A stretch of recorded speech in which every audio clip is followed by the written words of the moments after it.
into the online broadcast network, AFTERBUZZ TV. Over 20 million weekly downloads in over 150 countries, and your number one source for after-show entertainment.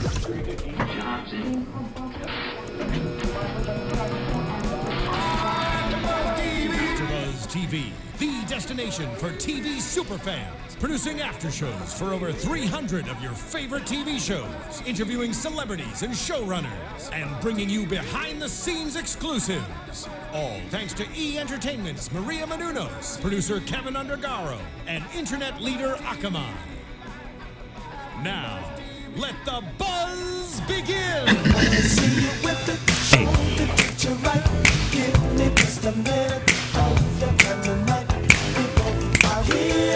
Alright, we could jam all day, guys. What is up? Welcome to the AFTERBUZZ TV Scandal After Show. This is episode 16. It's good to be king. Yes, it is. Yes, it is. Alright, guys, we are your Fab Four.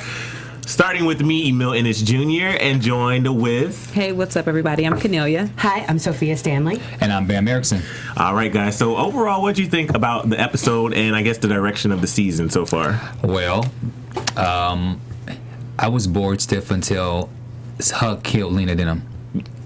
I'm trying. Listen. I keep my ear to the streets. I'm aware of what the comments are. I'm really trying. I really am trying, but something is. Did somebody's dog die? Something's missing, and I'm trying. So bear with me. I'm trying. But in good news, I was on the somewhat of the Scandal set today, so I got to see some stuff. So wait, pause, Bam. How you gonna drop the knowledge on camera and not tell us this before the show? I forgot. I was rushing. You forgot? You didn't forget. No, I did forget. I was trying to get here for the Empire. I was long day today. I'm sorry. I get it. Yeah. But still, no. So tell us, since we're just hearing now for the first time. I just saw some props, and some stuff that that was like on the lots, and I saw there's like a clothes rack. Bam, don't try to play it down like, oh, I saw a director's chair in the golf cart. No, you probably really saw something and you're not telling us. He totally is. He doesn't want Shonda Rhimes to come for him. No, really. You can feel it. Like, you can tell he literally wants to tell us everything, but he's like, Shonda Rhimes might be able to try to find me, and he won't be here next week. Mm-mm. I cannot. Will you tell us off camera what you really saw? Mm-hmm. Okay. So we're going to get the scoop, but we can't tell y'all. All right. Cannot be. So we started this episode. What did you guys think about the whole drama regarding this scandal with the book? And I was trying to find out. I told Kennelia to look it up. Does anybody know what the damn dustbuster means? I tried to look it up. I looked for an Urban Dictionary. There wasn't anything super graphic that would make me be like, ugh, like if you look up the word we talked about offline. That I don't want to mention. When you said that you couldn't find it, I had just assumed that was something that he maybe nicknamed himself. He nicknamed himself because all of the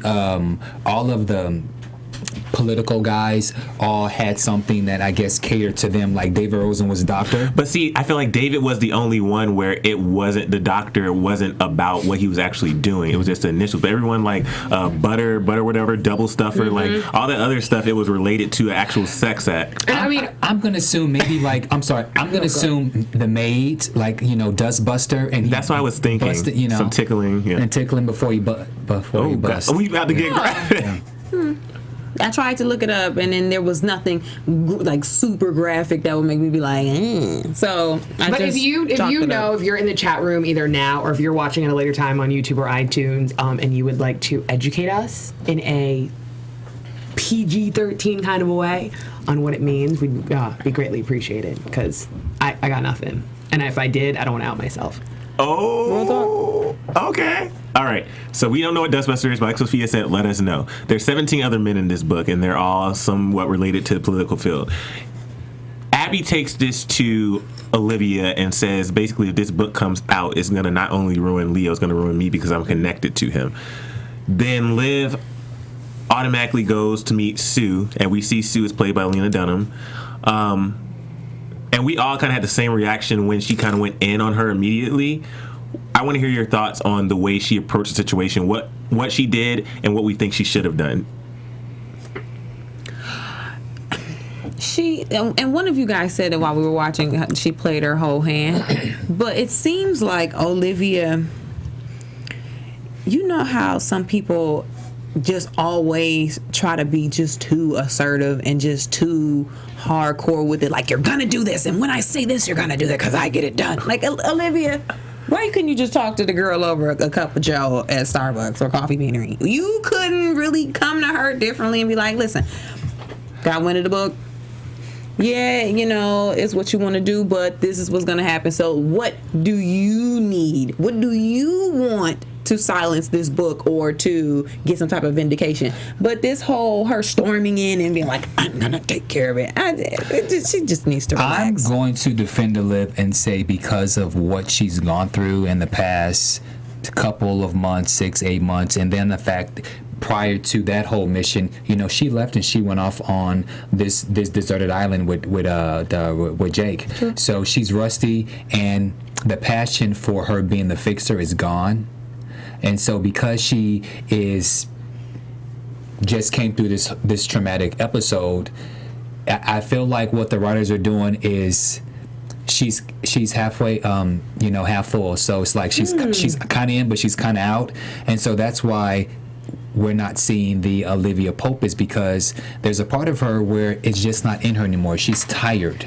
You know, she just wants to go home, hold the gun by her side, eat popcorn, wine, and she just wants to not think about anything but, I don't know, not jam, but just, I don't know, Idris Elba or something. I don't know. Okay. I get that. So, in a way, you're saying like she went so hard, she just wants to be done with it that quick. Yeah. I think for me, my issue was, it goes back to what she was saying in the scene with Abby earlier. What makes you think like this tabloid book is going to make it or whatever? But the fact that she went to Sue's place and she literally went in talking about what she would do if this came out, that showed Sue the power of the book. And it gave it validation, like, oh shit, like by you coming and telling me all this and coming at me in this way, that means now, oh, so I really have a chance of getting this published. So I think that's where she really messed up. But then let's go fast forward to when Liv brings all the people after they figure out who everybody is. She brings them all to the office, and she once again tries to put on this act as Olivia, which she's out of her element right now, I feel. But she puts on this act, and they're trying to navigate in this huge room what they're going to do, and she's saying, I want each of you to pay $175,000.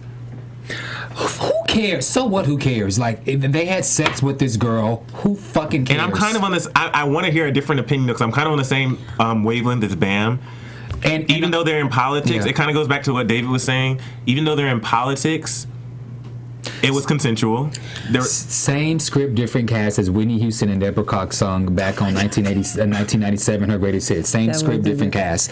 So what? I felt this is I can't remember exactly, but we've seen an episode like this where in Scandal with the madam, and then the episode when they were all had the guns at each other. Spies like us. Come on, give me something He's else. right. I know he's beyond right. That's why I notice I'm silent. Yeah. Just ditto. But if you take it, well, they did it before, and they called him into the room, but there's strength in numbers, and if they wouldn't have done it, they would have got put on blast. Look at Anthony Weiner. He sent his peen to everybody, and he had to resign. So just pay the check. If you don't got it, I don't know what to tell you.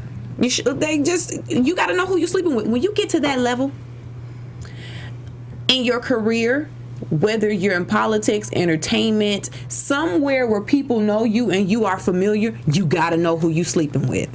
Yes, she seemed like she was just like a regular girl and she just liked to have a good time and kinky sex. True. But at that level, if you mess around and sleep with the wrong person, that's on you. So whatever happens, you gotta take it. Because you can't just be out here all willy-nilly. When I get popping, I'm not just gonna be sleeping with just random people, because you can't do that. You gotta protect what you have.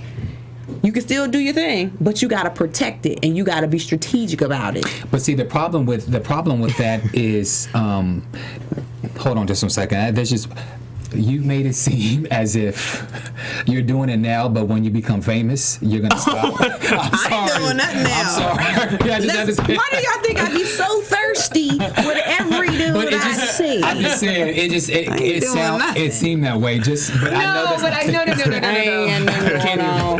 I don't have nothing going on. I'm not walking into this. But going back to what I was saying is that, you know, there's something about man's ego. We think that when we're on top that we cannot be broken. And so we're going to cheat on the side. We're going to do what we're going to do. And no, nothing's going to happen. We don't think that we're ever going to get caught. So that's why this cycle has been going on. Politics, basketball, sport, it's been going on for over and over and over again. And what's so crazy now is in 2015, where you now have Twitter and so forth, you know, you got chicks that's literally putting these people on blast, saying, look at the DM, look at the Twitter, when, you know, we need to learn. We need to know, you know, we got to get our shit together. I agree. And it's funny, though, but I think that they did a really good job in the casting choice. And I'm going to go, like, off script and then on script. Okay. Off script is, if you notice, I think that Kerry and Lena Dunham are actually friends. Like, they tweet each other all the time. Yeah. So that's the backstory. The front story is, I think it was a really good casting choice because I think that whether or not, I think it's life should make judgments, right? So from the very minute that Olivia came to her door and she had like pigtails, we all kind of were like, right, really? Yeah. So I think Olivia judged her that way. And I think the men also judged her that way. They thought here was this inconspicuous, mousy little girl who happens to like kinky sex. So from a power dynamic, they would never think that she would be sophisticated enough, have a desire enough to write a book, let alone to write a book that is actually good enough to potentially go and get a publisher. So I think that Kennelia is correct in the standpoint that that's right. Certain people should realize what they're doing and that they live in the public eye. But I think it's also trying to highlight a certain aspect of her, what was her real name, Sue?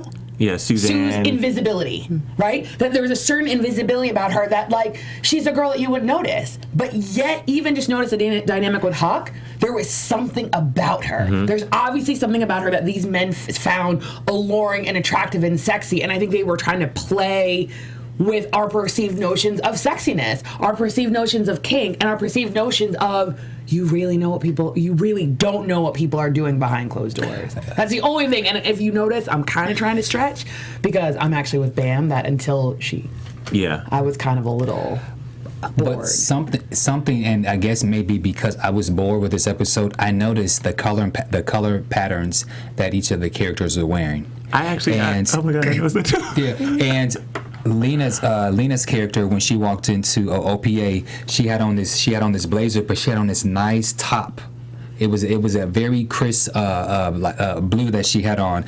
Abby had on this nice dark green suit dress that she had on. Going down. No, it was really nice. And then that outfit that Carrie had on in the very beginning, that was a bad suit. Yeah. But anyway, the point that I'm trying to say is that although she came off as this girl with the pigtails, she's very well kept. Yeah. She's sophisticated. She's very well kept, and there was a way that she carried herself, and even with the top and so forth, you know, her breasts and stuff wasn't out like that, but the way she carried herself, she kind of had a geek swag to her. So I could see why the men go for her because she has a sophistication about her. But what I was not a fan of, and I actually was telling these guys during the commercial break, I wasn't a fan of how this mousy, basically in essence, little girl read Olivia. Yeah. Like, she basically just walked, and I understand what you're saying, Bamm, earlier, that Olivia could be a little bit rusty, but she still walked into Olivia's home, in essence, totally dolled up, read Olivia, told her about herself, asked for $3 million, and left. Told her she was ashamed of her.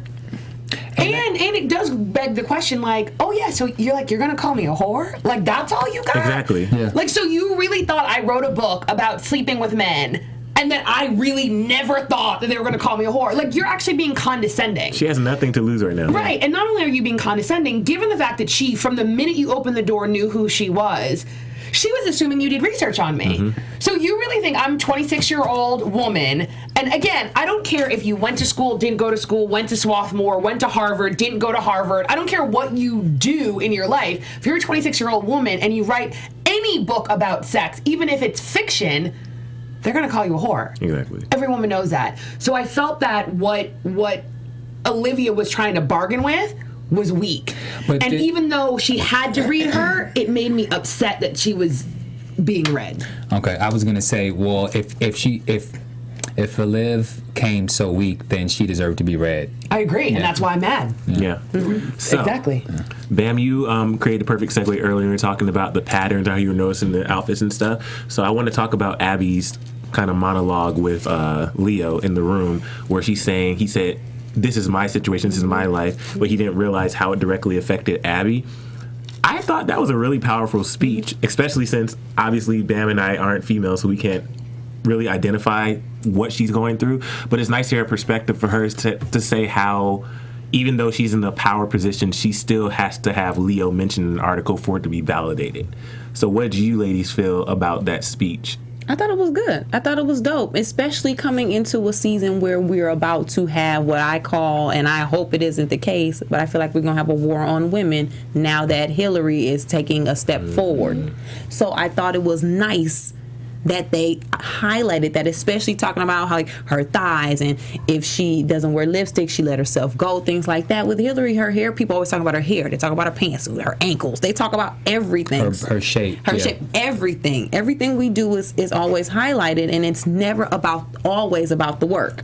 It can be in certain cases when you're dealing with it, but you even hear people doing interviews talking about how they walk the red carpet, and they always ask them about their past relationships, the women, but they don't ask any of the men that. So I'm glad they addressed it, and it's very truthful. Sometimes you do got to tell your boyfriend what it is, because he doesn't really know what it's like to be in your shoes and to work your job and to live your life. And he didn't fight it. He wasn't like, that's not the case. You know, some people dudes don't want to hear it. I appreciated it. Well said. What about you, Sophie? It's funny. I think it was maybe either about a week ago or 2 weeks ago, and I think I even mentioned it to you guys. There was a little viral video going around, and this little girl, I think she's either like 4 or 5, and I think her name is Miss Cece. And basically, she went to school, and this little boy called her ugly. And she went and she told her mom, and she was like, yeah, Mom. Her mom was like, oh, how was your day at school? And she's like, this little boy told me I was ugly. And she was like, what did you tell him? And she goes, I came to school to learn, not to be pretty. There it is. And he was like, but you still ugly. And she goes, well, maybe you need to look. But then she goes, but maybe you need to look in the mirror, because I know I'm smart, and that's why I go to school. And I think that resonated with me on a multitude of levels. But I think that everything that Kennelia said is spot on. But I think it is unfair that, ironically, you're not able to lead with your intelligence. That I think for women, the package is not only just as important, but arguably more important. And I have to actually bring it to politics for a split second. And this has nothing to do with Republicans or Democrats, but I think it's ironic that Sarah Palin was arguably chosen to be the running mate on the Republican ticket because she was good looking and she tested well for TV audiences. People said, oh, she's hot, she's good looking, so forth and so on. While juxtapose it against Hillary Clinton, you may not like her politics, but from a perspective of her academic, business, and political acumen, she's beyond reproach. Right. But yet, the fact that she's not attractive always leads the conversation. I'm going to go on the Republican so that everyone knows that I'm fair. Arguably, same thing with Condoleezza Rice. People spent too much time being concerned about her upflip. What does she speak? 26 languages, a concert pianist, arguably one of the smartest women in the world. Same thing, Madeleine Albright. Do you know what I mean? Like, you have all of these women who are powerhouses in terms of their intellect and what they can bring to this country, but yet arguably, if I probably went on Google now and typed in any of their names, something to do with their aesthetics would be the first thing to come up. And it's upsetting, because at the end of the day, to a certain extent, no matter what we say, our actions don't match. I love it. I love it. Did you want to say anything about it, Ben? I was just going to say what's bothering about the situation, and, you know, I don't know how you guys are going to take this, but what's upsetting to me is when I see other women critiquing the hair and the outfits and so forth. And so it's one of those things where if the women stop, then that can help the problem, because when you're on the red carpets and things, you know, oh, what are you wearing? And everything is always about the beauty. Superficial, yeah. Everything's superficial. When Jennifer Aniston was doing Cake, Jennifer, she takes off all her makeup, you know, and will she win an Oscar? So that's all you're gonna talk about? You're not gonna talk about her performance? Who fucking cares that she took her makeup off? But that was the selling thing during Oscar season. Is Jennifer, she takes off her makeup. I can't remember who the actress is. I feel like it's I'm drawing a blank somehow. I think it's one of them was the actress in Titanic. But there's a couple other actresses where I think that recently, and I think even Julia Roberts maybe, but there's a couple of actresses I think in this last award season, they've actually been pushing back. Mm-hmm. And they've been saying things like, oh, do you ask the men that? Mm-hmm. Do you know what I mean? You didn't ask me how I prepared for this role. Like, I'm being nominated for an Oscar. And that's the thing. If you don't push back, if you don't let people know it's a problem, why would they stop doing it? Exactly. Yeah. So I'm glad, just like when Patricia Arquette made her statement at the Oscars when she was talking about equal pay. Mm-hmm. So it's like, it's one of those things where you have to have the conversation or everybody's just going to think it's okay. Mm-hmm. Mm-hmm. But on that one, we'll talk offline, because initially I was clapping, but then she said a couple things and I was like, oh no. Oh gosh, I went, oh no, boo-boo. Offline, so I just need to, on the record, say yes and no. I want to hear that for sure. Okay, so before we get to what happened to Sue, just really quick, did you guys notice how quickly Cyrus shut Abby down, like dismissed her, when he was like, oh yeah, it's okay, you know, we've had him fired, we had one die, one got shot in the chest, like, he's like, so this is nothing, thank you. Yeah, because people have taken bullets to the chest, and Cyrus don't care. He doesn't care. But ironically, Cyrus doesn't remember that he was going to resign because of the prostitute scandal. So yeah, Cyrus, you're right. You can be, you know, insensitive, and Cyrus is, maybe she ain't took the bullets, but Cyrus was but you remember Cyrus what happened. You're marrying the prostitute guy. You're right. Cyrus is the king of throwing rocks and hiding his hands. But did he throw rocks, or was he just non-caring? This is actually the first time he didn't throw a rock. Well, no, he was non-caring, but if he needed to, he would have. But it was such an easy shut case. Like, so who cares? Goodbye, get out of my office. just let me know when you need me to do it. Yeah. I love it. Okay, so Sue, Huck and Quinn go to Sue's place. They walk inside, and one of the people in the scandal was in there with a knife. They go in there with the gun. And this is one of the, I think this moment honestly had me more shocked than any moment so far this season, which I don't know if that's a good thing. But when it happened, I had, and I'm not going to say it, I had a reaction that was similar to when I watch another show. Like, it was just like, oh my God, because I wasn't expecting, we just slit the throat. Because it was one of those things where you thought, okay, they saved her, like Quinn just gave her a hug, and then all of a sudden you're just going to slit her throat. And we're going to break Huck down in a second. His reaction, though, was so sad to see, because he's saying, I did it for my family. Like, I need to get home. And you know when Huck goes into that rocking state? He's taking the knife and he's banging against his thigh. Yeah. You know something that they do a really, really good job at, though? There's a certain pace in this show that they do on purpose. And I feel like because they were in the chaos of Quinn yelling at him saying, oh my God, you let him go. I can't believe you let him go. Why did you let him go? Whatever, that your brain is distracted, right? Yeah. So you went from Quinn hugging her to Quinn realizing, oh my God, you let him go. Him saying, no, it's a good thing. I can't remember what Huck said. And in that middle of the melee, it's almost as if everything stopped. Mm-hmm. And they froze the scene right for a second, and it's like you saw it. It was a weird slow motion while in real time at the same time. I felt it was a little too graphic for 9 o'clock. Ma'am. What? And you know what's funny about it? You know why I don't think it was too graphic? And again, we literally just watched it 20 minutes ago, so maybe this isn't the case. I actually don't think we saw what we think we saw.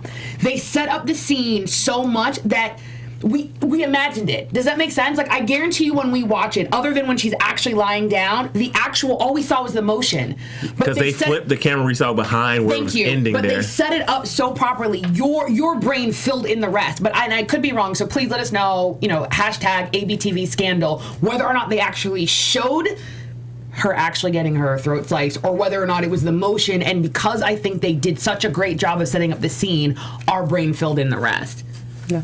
And yeah, it was traumatic. Yeah. Because no matter how much you want to call him a monster or want to call him all these other things, you start to realize how much more can one man take. Mm-hmm. Like, he has beyond gone past the point of no return. Here you have him asking David for immunity, and to me, seriously, David needs to be done. Yeah. Because how are you going to deny this man immunity or even bring it up like we have a plan?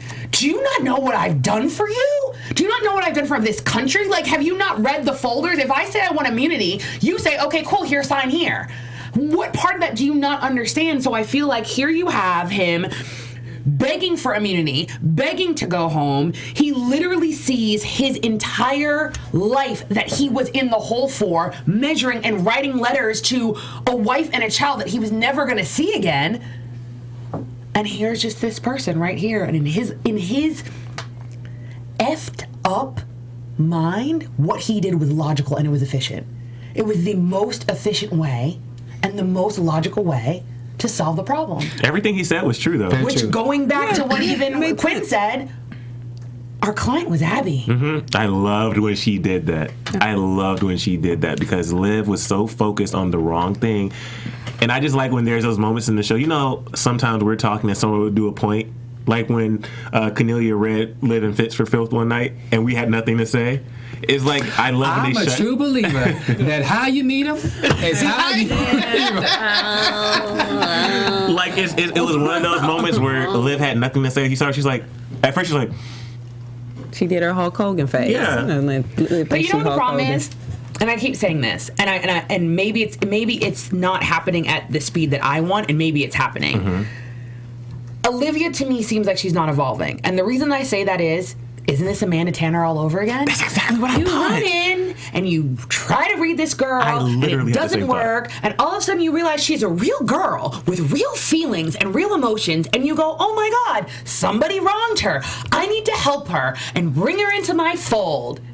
And now she's dead. It's the same thing. It's the same cycle we keep going through. Where again, who was your client? Then remember your client was the White House. Then all of a sudden you fire the White House and you hire Amanda Tanner. Your client is Abby. All of a sudden your client is Sue. You're spot on. That's because she has this whole white hat thing. Because even when they were going over the case, she said to either Huck or Quinn, remember, we're the white hat. Throw the hat in the trash. Throw the hat in the trash. I'm so over it. And then they showed the white hat. Why was she mad? I didn't see the white hat. I'm like, here we go with the Legacy of the Blues hat. It did not look white. It looked more beige-ish. Yeah. White. Yeah. But why was she so upset with Quinn initially when she saw that she took the book manuscript from the crime scene? Because Hulk Hogan is always upset. I don't know. It seems like she was upset because she wanted at that moment to get justice for Sue. And she knew that by taking the manuscript, it was tampering with evidence and it was going to erase what happened, and it was going to somehow mean there won't be justice for Sue. And that's when Quinn had to remind her, no, it was about Abby. If you don't want this to blow back on Abby, then shut your mouth. And then she shut up. Also, not even that, if you don't want it to blow back on you. Exactly. Like, again, you train these people. They're doing exactly what you trained them to do. You brought 16 individuals from this book into your office, and you basically tried to get them to go along with blackmail. After that did not work, 16 individuals, you don't think nobody told nobody? Exactly. That now that she's dead, you want the book lying around?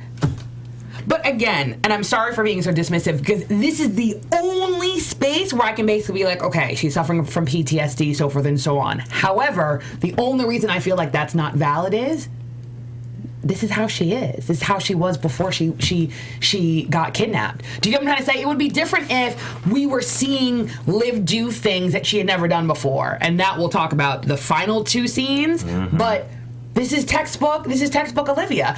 And again, going back, my brain's a little scattered today. Going back to when Sue read her, Olivia has given up her power because she has a secret. And literally, so for instance, the fact that she has slept with the president. I was about to say, which secret? Well, true. But really, it's that secret. It's that secret. And it's true. And that's why Sue had to read her, especially as it related to her sexuality. Because basically what Sue was trying to say is almost similar to what you said. If, in fact, and we're not only putting it on women, but for this analysis it will make sense. If women took the ownership of no longer judging women by their looks when looks were not pertinent to the situation, it is similar to the fact that if I fully own that I am a grown woman and can have sex with whomever I want, and therefore broadcast it or don't broadcast it, then no one can use that against me, right? So that's why arguably you have seen certain women. I'm trying to think of a really good example of one. This is a good one, and people are gonna come for me. Kim Kardashian. Yeah. Or the whole Kardashian clan in general. Because at the end of the day, their sexuality or her sexual whatever, having a video that's out, what can anyone say? You made a video. We've all seen the video. It's no longer a secret, so it's nothing that can be used against her. And so notice why now she's actually flaunting her sexuality on another level, because that's how people see her. It's nothing that can be used against you. It only can be used against you if you want to be in this puritanical, prudish box, as if you aren't an adult person whose sex isn't illegal.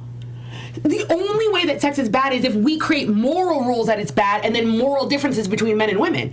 Men can go sleep with whoever they want, just like how you said, like, why was it really such a big deal that they slept with this mousy little girl, other than how it will affect their wives? But from a political perspective or from a job perspective, people will be like, oh, good job. Yo, you really did that thing to her, whatever. But we have to start owning it. So, of course, I'm not necessarily saying that she needs to come out with the fact that she had sex with the president, but actually she does. That secret is stifling her, even if it's only in her own mind that she owns it. Well, so I don't think with that is sexual, though. It's moral to her. I don't think it has anything to do with her being, asserting her power as a woman and being comfortable with her body and having the ability to sleep with somebody.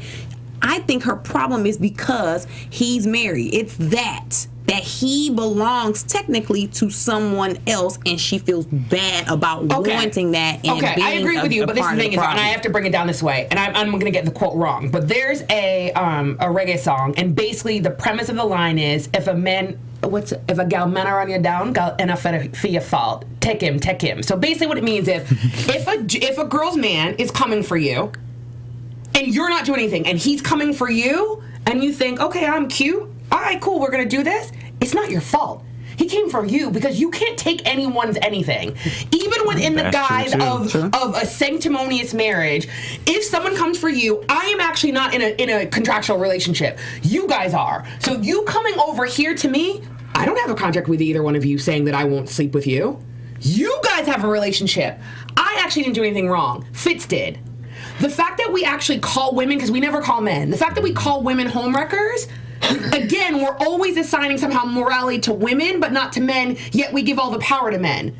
You can't have both, right? All right. So, preaching over there. So let me say this. And I wish I had done that line better, because you can tell I'm square, so I don't rap or do any songs or whatever, because that was weak. I apologize. Thank you. Love you. So then let me say this. Okay, so initially it is Fitz's fault, but once... No timeout. They both have ownership. It's one thing if you're at the club and some dude come up to you and you guys do what you do, but the fact that she knew that the two of them were married in a relationship, no, they're both wrong. Because I agree with that. It takes two to tango. Nobody gets all the blame and nobody gets nothing. As adults, you know what the blowback is going to be, and if you hurt someone and you know you're hurting them, then you partially to blame. If you didn't know anything about somebody's family life and you really didn't, and you really had no clue, then fine. But if you know you taking part in an act and you know somebody's getting hurt at any point, then you got to take some ownership. Being Mary Jane. Okay, but the funny thing is, I completely agree. And don't get me wrong. Like, extramarital affairs are wrong. So that's not what I'm saying. The difference is it's still choking her. Like, this is the thing is, just because you do an immoral thing or just because you do a bad thing doesn't make you a bad person. That's right. What Olivia is doing and what she's searching for is she no longer thinks she wears the white hat, and the whole white hat symbolizes that she's a good person. Just because you mess up doesn't make you a bad person. You just did a bad thing. We're human beings, we're not God. It's like she's holding herself to a standard that she doesn't hold anyone else to. Everyone else, including her clients, that's why she fixes things. She fixes them. They make a mistake. They do bad things. She fixes them, and they get to go off and they live their normal lives. Somehow she's punishing herself, and she's in this constant state of purgatory, and it's almost like at its genesis of what it is, you fell in love with a man, you had sex with him, and now you stopped. Is it really worth what you're doing to yourself of not thinking you're worthy, of making decisions based on, oh, I'm going to choose me, I'm going to own my truth, but then you still go with a man?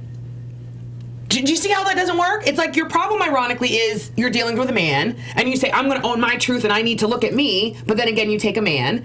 And then even, ironically, this girl reads you, and you go to the bar to what? Have a random one-night stand because this girl reads you about your lack of sexual freedom?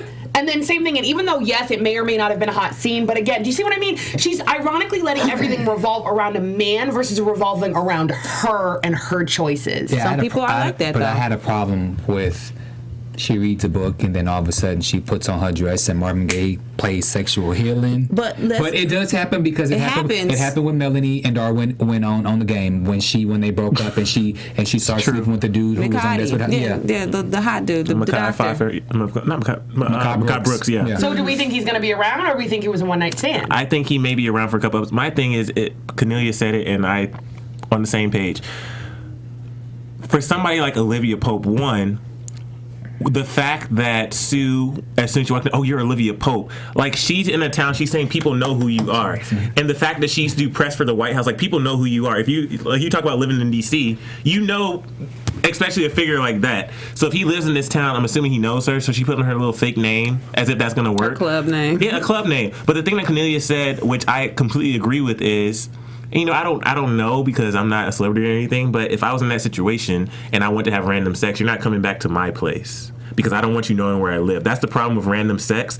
I maybe because my parents made me paranoid, but I don't want you knowing where I live because what if something goes down or you get offended, you fall in love? I don't want to be at home and you trying to get into my apartment.